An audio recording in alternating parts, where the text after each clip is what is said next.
like to welcome you all to another episode of Dare to Share. And today we're talking about something that's pretty vital in the lives of a lot of women.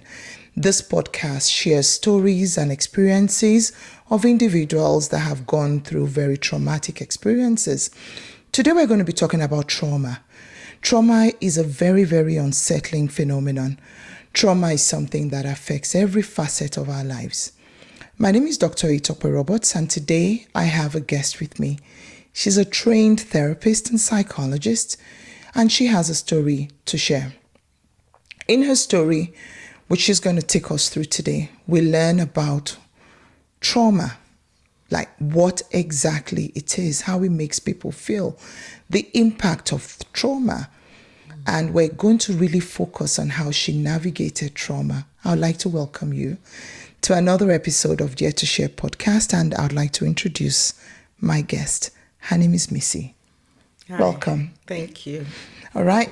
Go ahead and just tell us a little bit about you. My name is Misi. I go by Misi. It's just a fun little part of the name. And I am a Canadian, certified Canadian counselor and a certified professional counselor. I currently work as a counselor, and I help people in all kinds of life and journey. Awesome. Yeah. Great.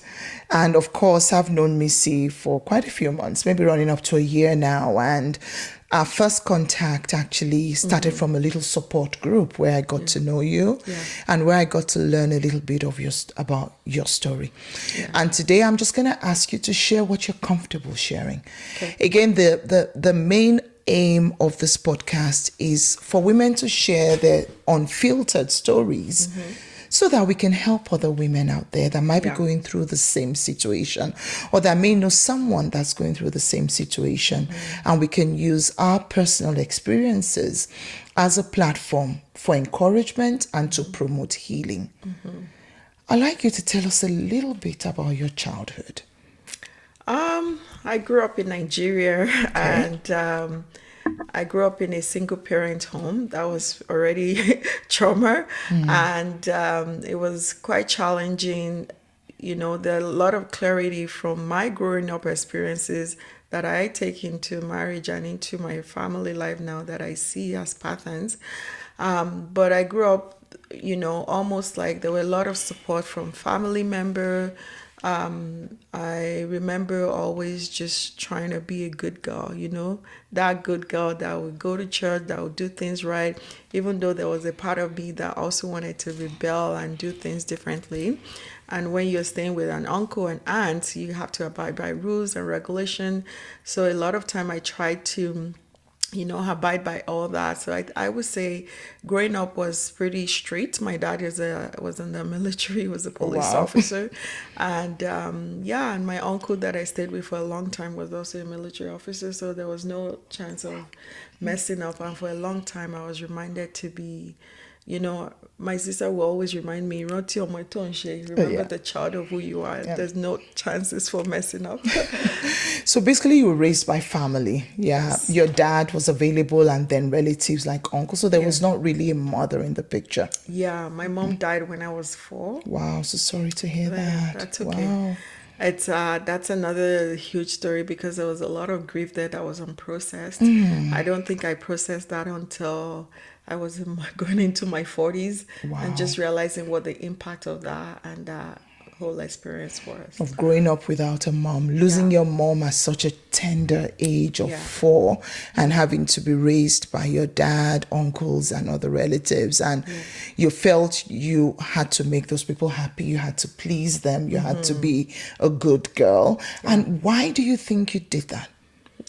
I think it was my surviving skills. It was my, because when we're going through traumatic experiences, your brain is trying to survive as much as it can. So I think I felt when I was, I look back now and I felt like, it's almost like I had two identities. Sometimes I'm home with my brothers in my own dad's home and I'm, more rebellious, more of myself. But when I'm with my uncle Cool. or somebody's house, I'm trying so much to fit in, to be accepted, to be loved, Right.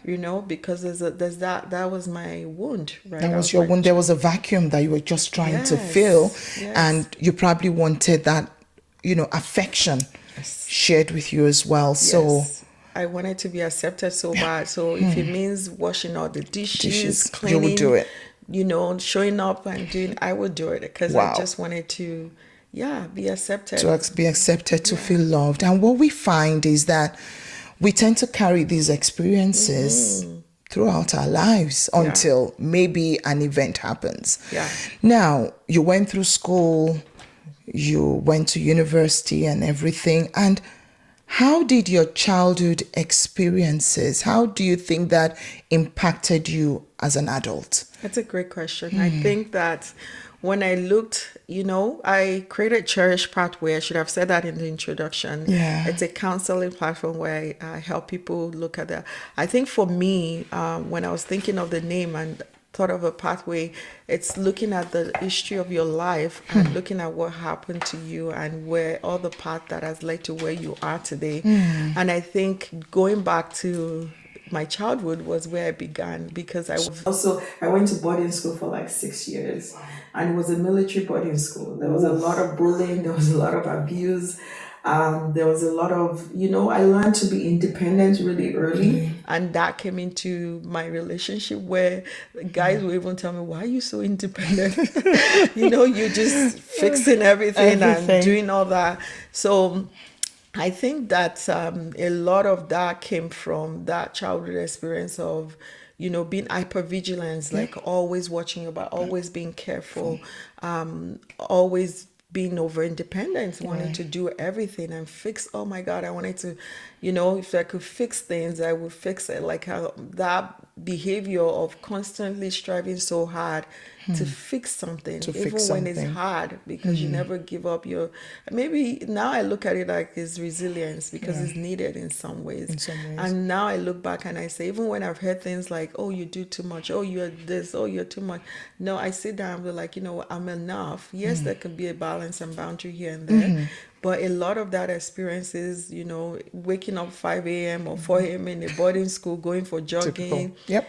Jogging. Yeah, we Because it was military exercise. training, It isn't it? it was mandated, right?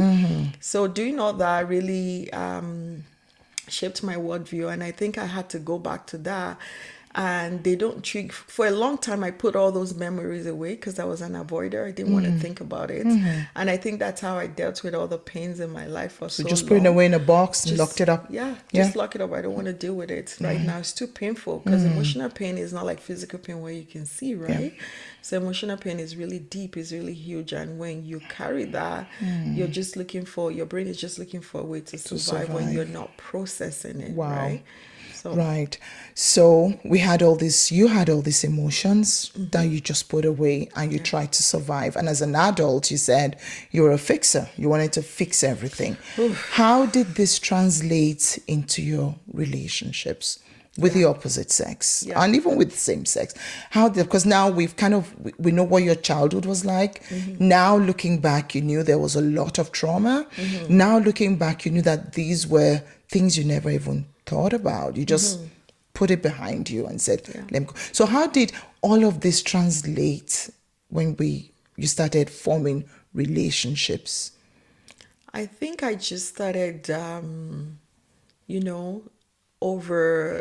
wanted love. Like You I wanted love. Yeah, the childhood one was this whole insecurity on who I was, and also like a pain of rejection, of abandonment from even like I didn't know losing your mother is abandon and rejection, but I took an A score and it was pretty high, and that was one of the questions, and I'm like, oh, okay, this makes sense.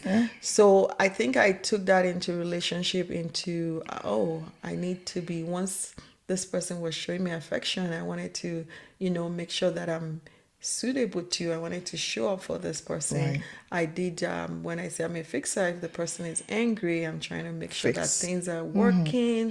What do I have to take? There was a lot of when you're insecure at that point, you internalize a lot of things, and you Right. start to try to fix it. Like, oh, maybe if I fix myself, maybe if I change the way I look, maybe if I can just show up better, if I can just act better, Wow. smile better, Yeah. whatever they need.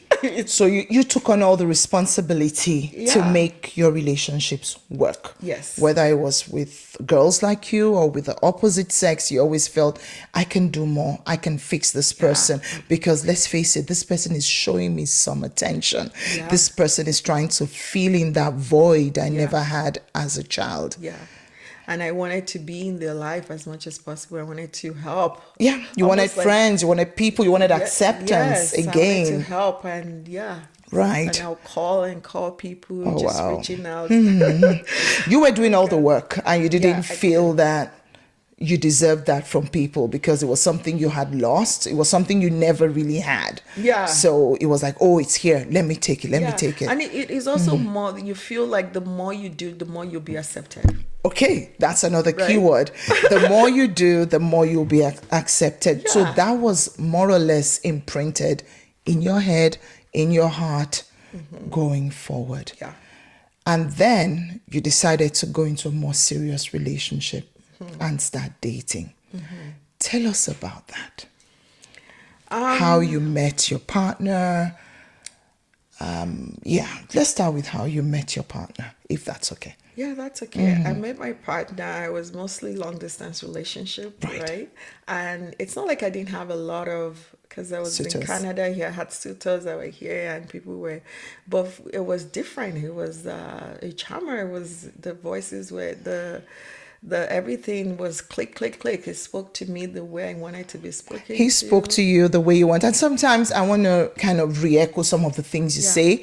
And the reason why I'm re-echoing it is that there's something behind that. Yeah. So Missy, you just said to me, he spoke and said all the things I wanted to hear. Yeah, all the things I wanted to hear, was supportive. I was struggling. One of the things I also I love going back to just look at my pathways and what led me to that, because I had to sit down. I was like, what stage of life was I at that time when I was making a decision to go into a relationship with this person, right? And one of the things I realized is that I was having a relationship breakout with a family member, the group of family member that I was staying with. There was a relationship fallout. There was a huge immigration challenge that I was going through as a student. I'm trying to change staying in Status. Canada, Yeah. change my status. So all those were there. And then, I also had another relationship that had just fallen out, that because he moved to another country, and that was, so it was a lot going on for me at that time. And I think this person came in, they stepped into that, and they kind of suited me with wonderful word. And even from the first time, they were like, whoa, you're the most amazing person. You're so kind. You're beautiful. Oh, wow. Like, I'll marry you from the very first Oh, time. wow. I'm like, Telling you they'll marry you from the I very know. first time. You hear this word and you start to feel good, right? And then, I'm just going to back up a little bit. Okay. Let's talk about, you mentioned about where you were. There was a lot of chaos in your life at that time. There was chaos at home. There was chaos trying to regularize your papers. There was chaos with certain relationships with family. And I'm sure now with the benefit of hindsight, you probably say, that probably wasn't a good time to make a firm decision about relationships, because let's face it, you were not really clear-headed at that time. I wasn't. And I was struggling really, really hard. It was like, how status can be. Absolutely. When you're an international student, you're trying to survive and just get what's next with your life. And I was trying to take some training and extra training things. The work was, I think I just even got fired. Oh, wow.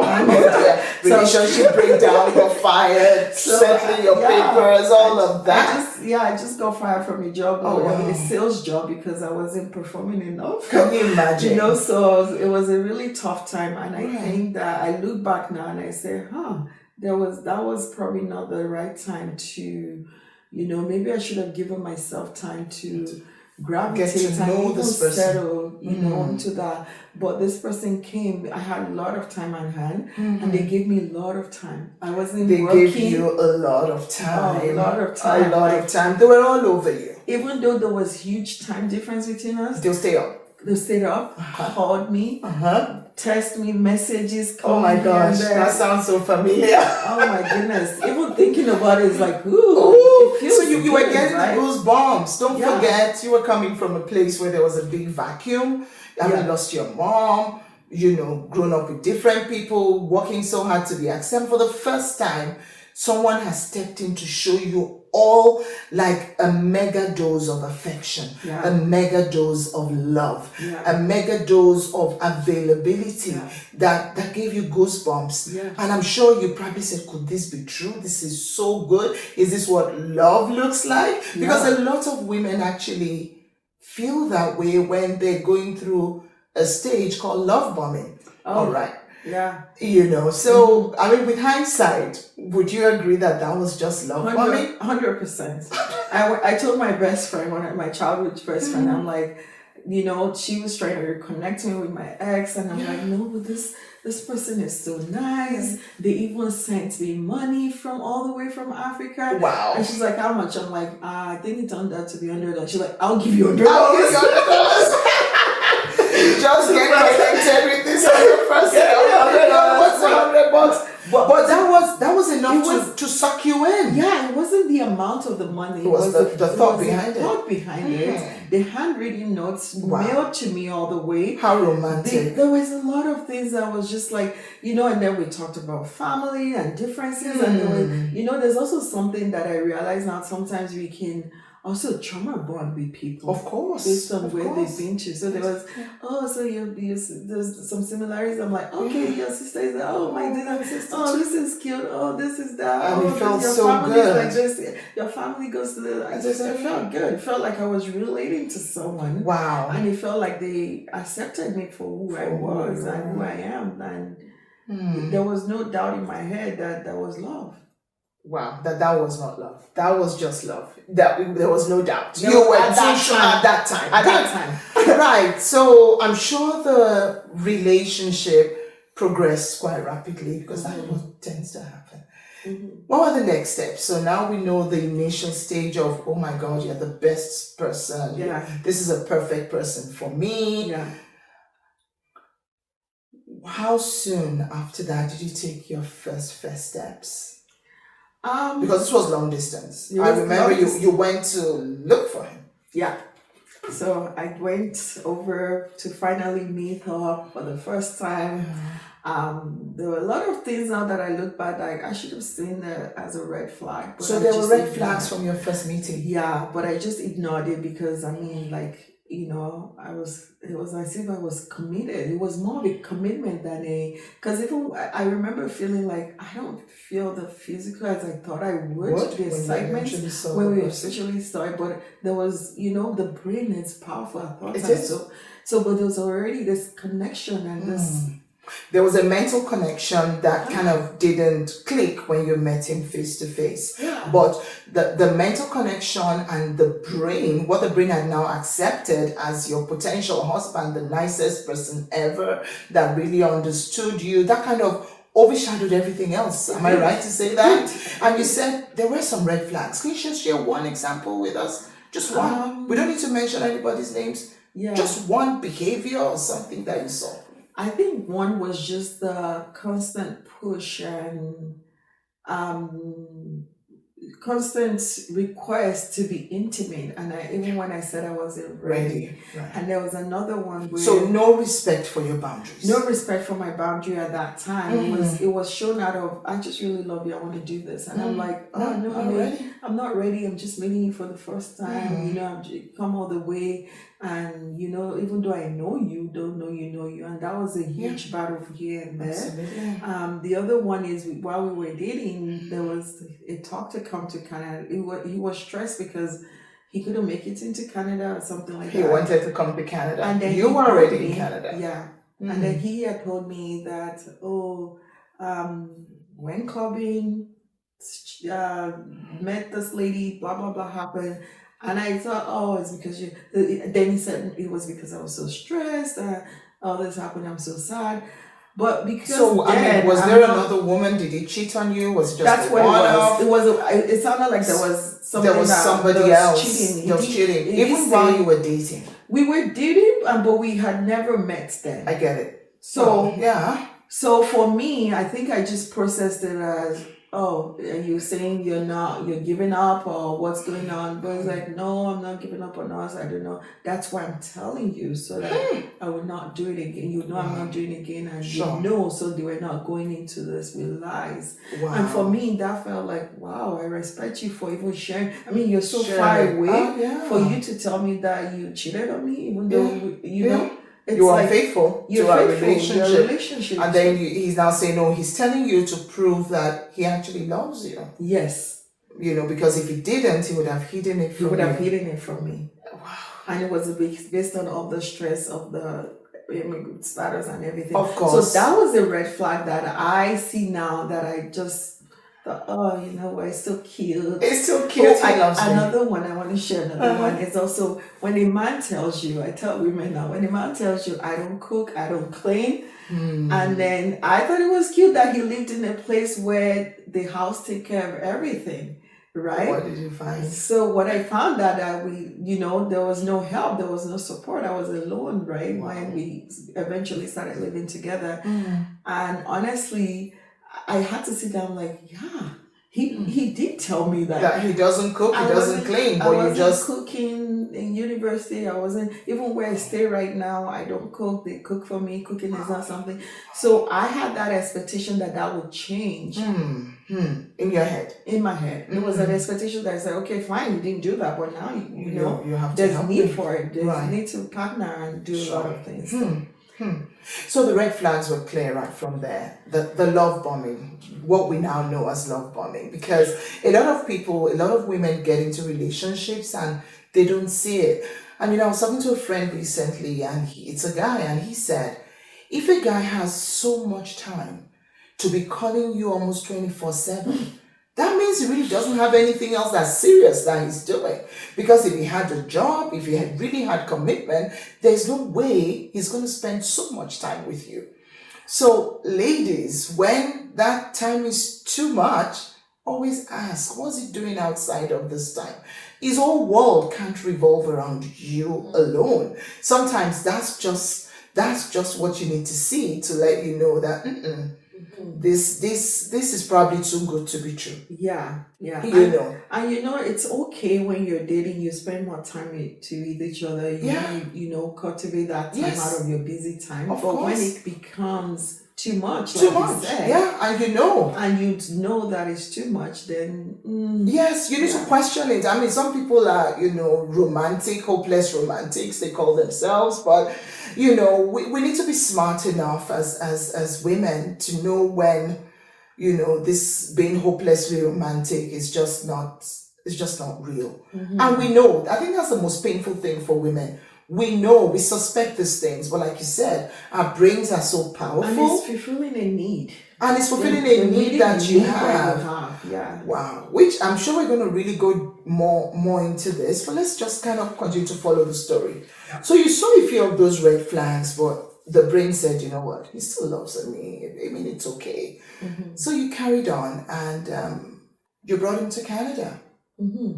So you had a need to settle. You felt you found somebody, but he also had a need to leave the country he was living in. Am I right? Yeah. So you met that need. He met a need that you had. And so you met a need that he had too. Yeah. Because there was... So maybe you were just using each other, even though you felt you were in love.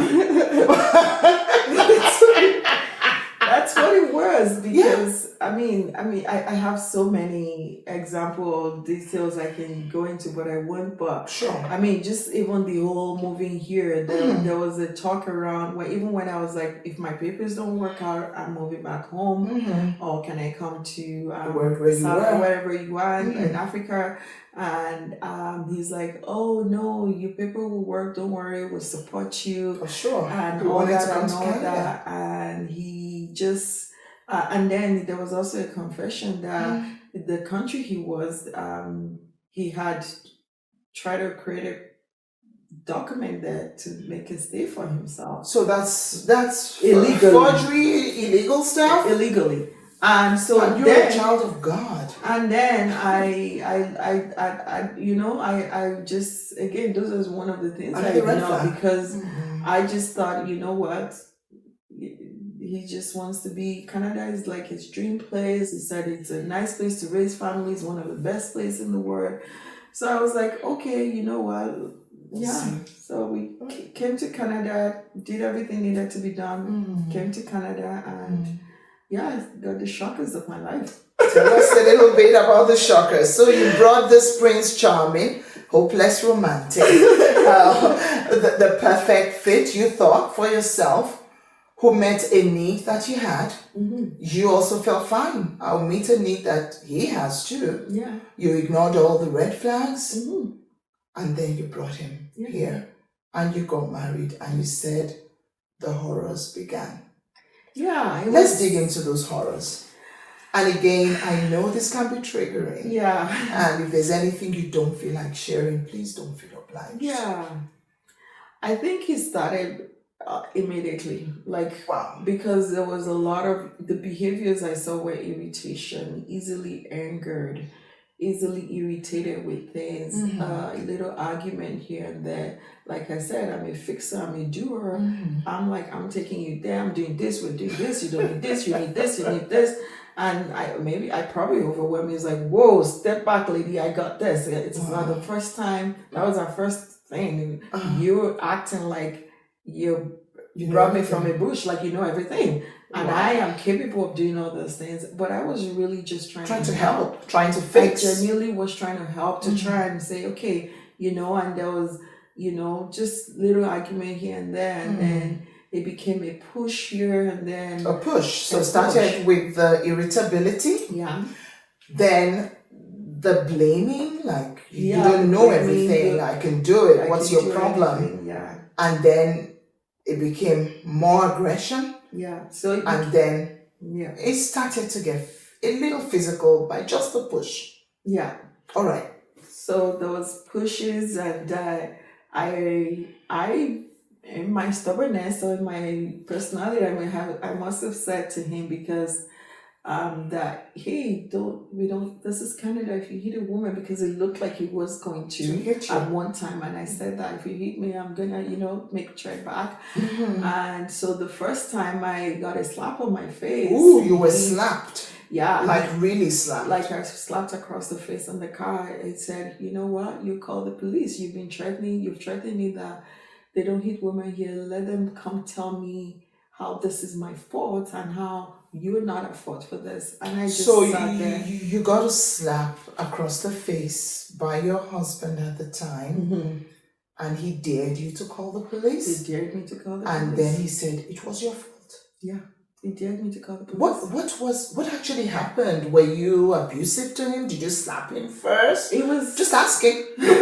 No, it was just all those arguments around, don't help me, I'm trying to help you, we don't do that here. Right. The post office here don't do, I think we're trying to get all these things settled. Yeah. And I'm like, why are you acting like this? Yes, why just do this for you? I mean, we're trying to look for a new accommodation. So I remember we parked. I was the one driving because he didn't even have papers to drive. Right. So we parked in front of this place we were going to see. And I think he was just already so irritated and angered by everything I was saying to him, in terms of just saying, you know what, you should learn, I'm just trying to help you. So you were just stating facts. You were not just stating facts. Right. I wasn't, I think he called me an idiot and I called him an idiot back. Oh, okay, he called you a name and you said, no, you don't call me this name, I call you this name back. Yeah, so right. I was fighting back, I did fight back a lot, so right. I'll go into that later. Oh, sure. But, so I got that, and then,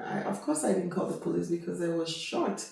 I was dumbfounded. I was like, I can't believe that just happened. And then there was I'm sorry. I didn't mean that. Wow. I shouldn't have touched you. Wow. You caused it, kind of thing. And that was the pattern I saw. Those are the behaviors. So, and then, throughout my stay, it was that behavior of anger where you never know what you're going to say. You were walking on eggshells. Yes. What you're going to say or do that will make this person go from, and with this person, it can go from 0 to 100 in a matter of 5 minutes. Wow. And it did, the physical abuse did not progress. That stopped because I Alright. think there was a lot After the we slapping involved, and yeah, we they involved a got lot some of help, people. We got right? some help. There was a lot of talk. They don't do that. A lot of family got involved and all Right. that. So that stopped. But it became more of emotional abuse, where there's Emotional? name calling. So you're getting what sort of names did they call you? I'm sorry I'm asking this. Recently I was watching I don't know if it's Pastor Jude. One of these, not Pastor Jude, the other is a pastor, and he interviews women where they share their stories. And there was a lady that was actually a pastor whose husband had been quite abusive and called her names. What sort of names? Can you just give us an example of what sort of names he'll call you? Stupid, idiots, Idiot. like there's this Yoruba saying, he'll say, "Show you no friend." Like, are you that dumb Wow. that Called you dumb. can figure this out, or that you think this is appropriate here? And there was a lot of swearing. Like Ibadan people can, They know how to abuse people. Jesus. The time I will sit down, I'll be like, You look at yourself. I'll look at myself Sorry, so that means that it's all this abusing and curses. Yeah, like, wow, I must be that. What, like, this is... As if do I have poop on my feet or my body? Am I stinking? And the irritation and the anger would start showing up in throwing things, breaking things, break a lot of So when it didn't hit you, it will hit at things. So he will break the laptops. Knock on the wall, like have holes. And punch the wall. Punch the wall, punch... yank TV out. He will yank the TV out of the wall. My laptops were broken a few times, and it's just because he's angry. And then when everything is dark, he will fix it up. Like the laptop will be fixed, everything will be nice, and I'll get something nicer sometimes. So you also get a present sometimes. Yeah, sometimes I'll get a a treat, like a nice, like the nice that comes. I used to be baffled, like, how can somebody so nice be struggling? So for a long time, this is where I'm going to take the story. It's for a long time I didn't even recognize it as abuse. I recognize it as anger issue. Like, he has an anger problem. Wow. But you never saw this anger. But you never saw this when you were dating, did you? No, I never saw the anger part when we were dating. I never saw it. And how long did you date for? We were together for, again, this was online. Long distance. Okay. So for about a year and a half or 2 years. Wow. Yeah. We were kind of getting to know each other. Yeah. But then when you started to live with him, you saw all this physical violence. Yeah. Somebody was always just angry all the time, like irritated. Angry, easily angry. So you're walking on eggshell. Eventually, you don't know what's gonna piss him off. You're always afraid. Like there was so much fear that when I left, I didn't realize I had so much fear, because the more, I think there's so much coming to me. But when I sat down, the trauma that came over me with so much fear that he's instilled in me, because I fought back. I was fighting. That was the strength. That was the military training. And I remember when I went my first counseling experience with the clinical counselor, not my first, one of my, after I left, the clinicals, and I kept saying, "Oh, I'm stubborn. I have my own thing." I did say this to him. This was like couples counseling. Yeah. No, this was not couples counseling. This was individual. Okay. This is after I have left. Okay, after you left. Yes. Okay. So after we've separated, right. So the guy said to me, like, give me some psychoeducation that abusers, like victim of abuse, they always resist.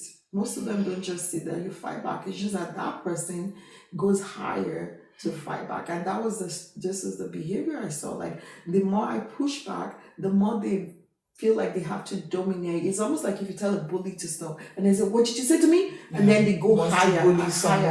Yeah, and I remember one in Yoruba, they say, "Wa for kekere banla." Because Wow.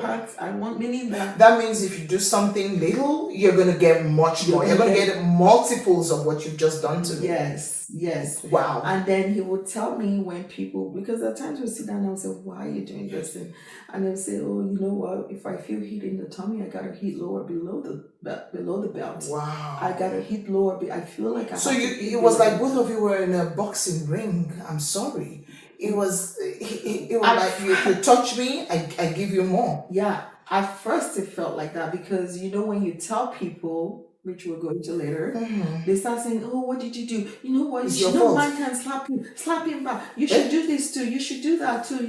Right?" So I had a friend tell me that. So I think in my attempt to fight for myself, because I'm a fighter, and I grew up with two brothers, I did try to fight, but then I realized that for walking carried by like this guy is gonna hit you more. He's hitting me more. Like this is more that I can bear. Like it's not in me. To even in words, right? Like if you say stupid and I say you're stupid too, then he's like it goes higher until I'm intimidated or suppressed. Do you get what I mean? Quiet. Until you're quiet. It's almost like it's a strategy. It's a strategy. And that's one thing I learned in therapy, even in couple therapy, that they told me that you can never win with people like this. You can't win. You can never win with people like this. You can't win because you always, in fact, I told him to go do law because by the time he's done telling people about me and about all this so it was quite verbal. So he will talk a lot. Oh my goodness. He would explain himself a lot. And talk about how it should be and how things would be. And sometimes I'll sit down there and I'm like, wow. So there was a lot of just that fear of I don't want to get in trouble. I don't want to piss him off. I want to stay away from trouble. But in doing that, you never know what you're going to do that's going to trigger him. It's going to trigger him. Even some things that I genuinely thought I was doing for the marriage, like let's go do this together, build some, let's do this. Sometimes it turns to fight. And then I sit down at the end of the fight and the end of seeing my house turn over, trash. And I'm like, is this really about us going for a couple's date night or is it about something else? Like, what did I do to? Wow. It was always like, what did I do? Because I internalized a lot of that. And then one of the things I was also told by him is that, when we sat down, did the whole Bible thing because we're both from Christian home. Oh, you're both from Christian. Did you go to church? Yeah. Because I always like to, hear the perspective of the church because, having grown up in a Christian home as well, and I know that things are starting to change a bit, but can you tell me what role the church played? All this time you were going through all of this trauma, being hit, being sworn at, the house being trashed, or you do a little, he will do more to you, living in perpetual fear. What role did the church play? Did you feel you could run to a mother in Israel or to someone that could talk to him? I think at first we were going to a very big church and I reached out for help. I always reached out. One thing I also saw is that I reached out for help a lot. Right. Because again, it was all this attempt to fix it. Right. So I reached out to the church to give us a pastor, but there was no commitment to come because it's like, oh, I'm busy. How are we going to make money if I'm taking time? Wow. They only have restricted hours to meet a pastor or a counselor. So that fell along the way. And then eventually towards the end there where I had suicidal thoughts that, You had suicidal thoughts. So you started from trying to fight back, being afraid. When did you find yourself sinking into, because to have suicidal thought, you were depressed. Now I'm sure you would agree that you probably slipped into depression and you probably didn't even realize. Yeah. Tell us a bit about that. How did you start having suicidal thoughts? I think I just, I felt like I prayed. I reached out for help. That wasn't going anywhere. Wow. I felt like nobody could help me. My family, I called out my family because that's another story where a lot of my family members stopped talking to me. I felt isolated. Were they friends with him? No, they cut him off because of that relationship. The what was going on? So they cut him off as well. They cut him. They cut me off. They cut him off. Right? They cut me. Not. Yeah. I also stated to my family member that this is because there was a lot of blame from him and his family, some members of his family, that my family is teaching me and controlling me, and I should be more. Should be smarter. Keep your home. Focus and keep my home instead of letting external factor come in. Wow. So I lost some relationships there from family members too. So going back to your questions around how did I get there? I think for me, I didn't even realize I was that bad there until, and again, another very traumatic experience happened. And then I just found myself driving and crying and thinking, just drive into this ditch. Wow. Nobody's going to know. Like, make sure you drive into it and, So you were starting to hear voices. Yeah, I was starting to and hear the voices. voices were kind of telling you what to do. Yeah. And in medicine, by the time that starts to happen, that could indicate psychotic features. That means you're low in mood, you're sad, but you're not hearing voices, which are not really real people. It's all in my thoughts. In your thoughts, but they're not telling you to harm yourself. Yeah, so I felt like, what's the point of all this? What is the point of fighting and praying for? Like, if you check the back of my room, there's prayer request, You had a prayer wall. Prayer closet, prayer wall of Lord. All I focus is just take this anger away. Let this heal us of this anger. Maybe I'm an angry person, to heal me of this anger. A lot of prayer was more about that. I had made the marriage of God. I made the situation in God rather than focus on God. So I started to, and I used avoidant behavior. Like, when you're having a lot of mental distress, a lot of us don't know how to cope with anxiety or depression and stuff. So we do stuff. Like I'm a doer. I kept busy. So I didn't know I was already going into depression because I was always busy, either with life issues, with career, reaching out to friends, family. They're just trying to, I carried everybody's problem in my head. I was calling friends every week. Fixer. Yeah, I was calling friends every week. I was trying to check in. Tell me, and I'll hear all their problems. I'll be like, I'm even trying to help them with their own problems. Meanwhile, they didn't know that you were drowning. I was drowning. I was going to church. I was volunteering in the children's ministry. I was doing a lot. Just to keep going and keep going. And so by the time I had that thought, it was the first time that it hit me that, oh my God, you're going to kill yourself because of this situation. What's going to happen to your children? You have children. What's going to happen to all of that? Right? And then I thought of my aging father who's just has lost so many. We just lost my brother too. Wow, so your mom had died, your brother died. Yeah. So I had all that loss, and I was like, how are they gonna tell this man in his old age that he just lost a second child and it was true suicide?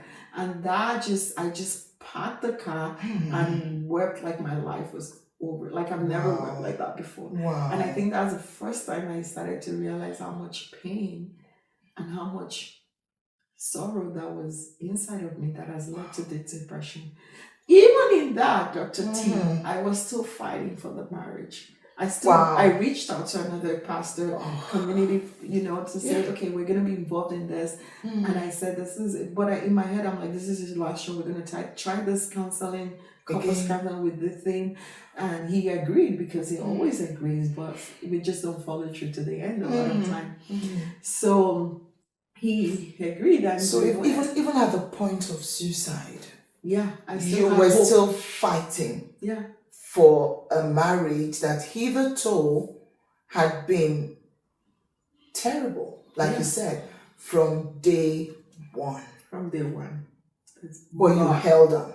I held on. So you went to another church.